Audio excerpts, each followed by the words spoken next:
5 மாவட்ட போலீசாரால் தேடப்பட்ட பிரபல முகமூடி கொள்ளையனை கோவில்பட்டியில் துப்பாக்கி முனையில் போலீசார் கைது செய்தனர்.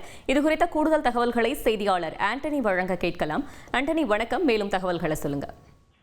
வணக்கம். அதாவது தூத்துக்குடி மாவட்டம் கோவில்பட்டி டிஎஸ்பி ஜெகநாதன் தலைமையில தனிப்படை உதவி ஆய்வாளர் செந்தில்குமார் மற்றும் காவலர்கள் கோவில்பட்டி பெட்டேல் பகுதியில வாகன சோதனையில ஈடுபட்டிருந்தாங்க.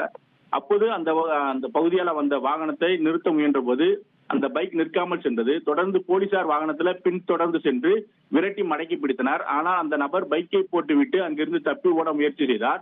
அப்பொழுது போலீசார் துப்பாக்கி முனையில் மடக்கி பிடித்தனர். பின்னர் அவரை கோவில்பட்டி மேற்கு காவல் நிலையத்துக்கு அழைத்து சென்று விசாரணை செய்த போது நெல்லை மாவட்டம் களக்காடு அருகே உள்ள கீழக்காடு வெட்டி இந்திரா நகர் காலனியை சார்ந்த சந்திரகுமார் என்பதும் இவர் 5 மாவட்டங்களில் போலீசாரால் தேடப்பட்டு வரும் பிரபல ரவுடி முகமுடி கொள்ளையன் என்பதும் தெரிய வந்தது. தொடர்ந்து அவரை கைது செய்த காவல்துறையினர் சிறையில் அடைத்தனர். மேலும் கொள்ளை நடமாட்டம் உள்ள சிசிடிவி காட்சிகள் தற்போது வெளியாகி பரபரப்பை ஏற்படுத்தியுள்ளது. தகவல்களுக்கு நன்றி ஆண்டனி. உங்கள் தந்தி ஒன் தொலைக்காட்சியில் கால பைரவன் தினமும் காலை 8 மணிக்கு காண தவறாதீர்கள்.